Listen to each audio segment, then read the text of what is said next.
that the person doesn't love you or is not appreciative of your actions, but it's really because that's not the way they want to receive love, if that makes sense. Am I making sense? Yes, Shanna. Oh, okay. All right, yeah. So that's very important to know. Like, for example, I can use myself as an example. Like, my primary love language is acts of service. So I like when my partner is assisting me in completing certain tasks, working on certain projects, etc. Well, his love language is words of affirmation. So he pretty much like to receive compliments, words of encouragement, and so forth. So I had to find the balance between the two, and I had to pretty much. I'm not really a talker, so I had to pretty much, in a sense, step my game up a bit to ensure that I am loving him the way he wants to be loved. That the person doesn't love you or is not appreciative of your actions. As I stated earlier, so it's really because that's not the way they sorry about that. Yeah. So as it relates to love languages, you have to learn your love language as well as learn your partner's love language.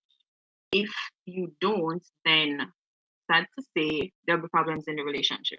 Like yes, it can be grounded on the Christian principles, God, you're equally yoked and all of that. But if you're not loving the person the way they want to be loved, etc., and if the person's not loving you the way you want to be loved, then obviously there's a clash there and there will be problems. There's also a quiz that you can take. I'll share the link in the chat that you can take to really learn about yourself and your love language. Yeah, that's it. Oh, and there's a book that you can also read. You can purchase it on Amazon. It's The Five Love Languages by Gary Chapman. So anyone who's interested, I can send you the link and you can take a read. All right. Thank you. Over to you, Amanda. Thank you, Shanna.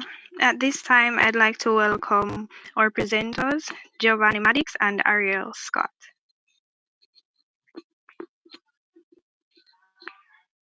Happy Sabbath, everyone. Happy Sabbath. Happy Sabbath.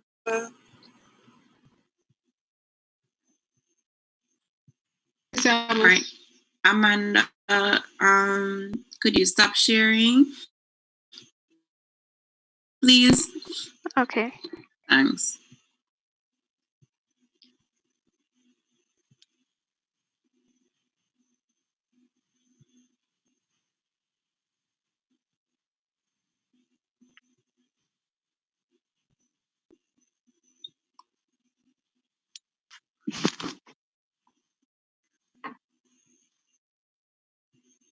All right. Gio, are you there?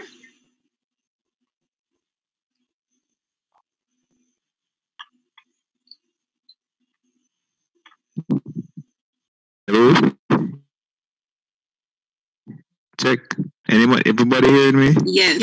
All right, everyone. I was running on what we want to do this evening.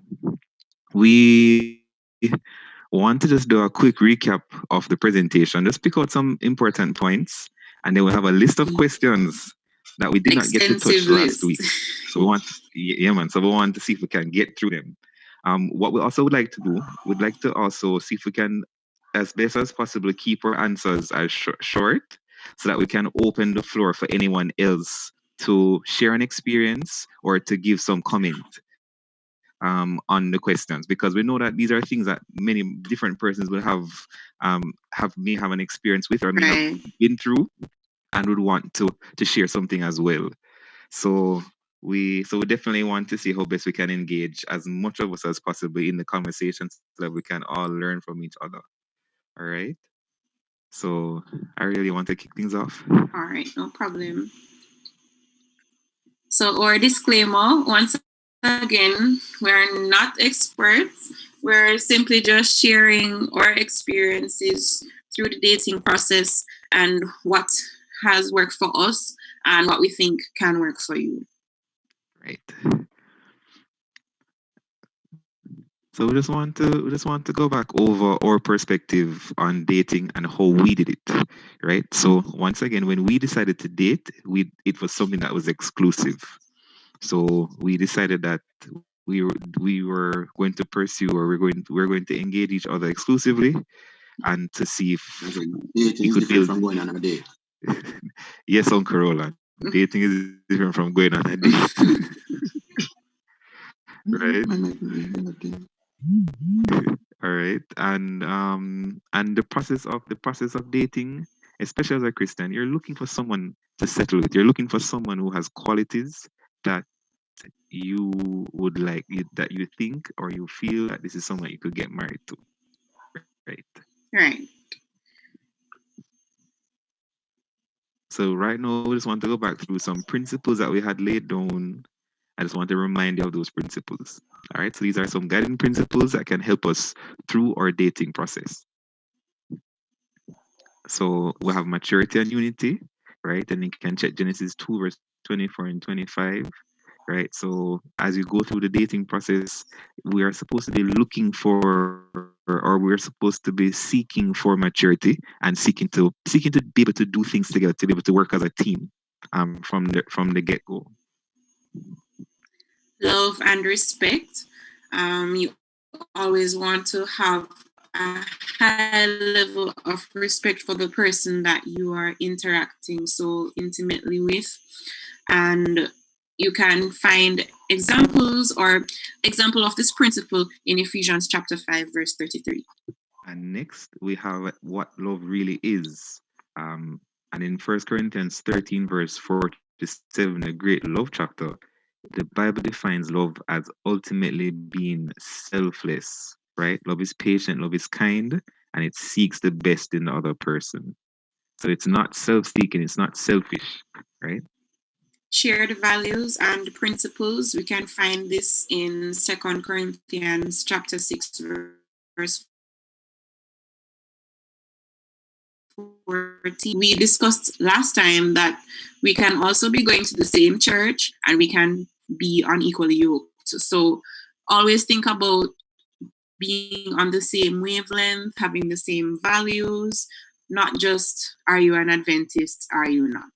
And I think Tony, and the quote that Tony had shared earlier really, really helped to illuminate this principle. Thanks for sharing that. No problem.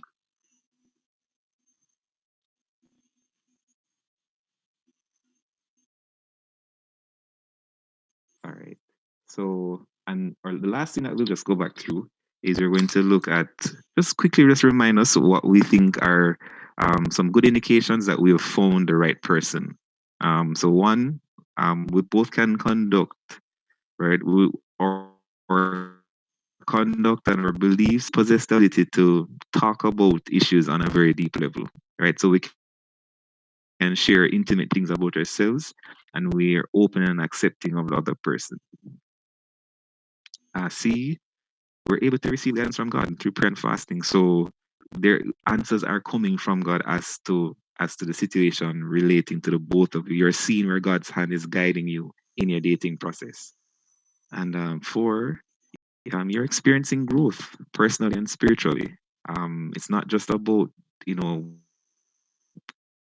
it's not a one-sided process. Only one person is getting loving and nurturing. No, it has to be a mutual process where both persons are really experiencing growth together.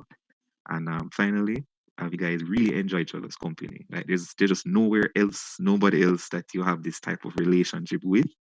And when you're around this person, you feel like at your best. You feel that you feel even enjoy things. Is just unique as well. All right. So we're going to jump into the first question, Gio. Right. No, our first question Is it safe to chill at home and watch TV? well, I mean, if it's your brother or your sister. All right, so there are two things, right? So on one side, it's very good in the dating process to find engaging activities to do together, right? So find activities that can help you guys to understand more about each other, more about your likes and your dislikes. And that would get you guys talking and sharing and doing things together. And watching television together may not be the best thing to do. And secondly is we need to be cautious, especially if there are a lot of feelings and good vibes between you and the person. You don't necessarily want to be in a situation where you're alone and you don't necessarily have the self control to to to focus. Ariel, you want to share as well? We can also look on the aspect of who is at home with you guys. Is it a sense where both of you are home alone and there's no supervision? Things may get out of hand. What is the program that you guys are watching? Certain things can bring up feelings, and if you're home alone, then those feelings can take on shape and form. So those things are under consideration too.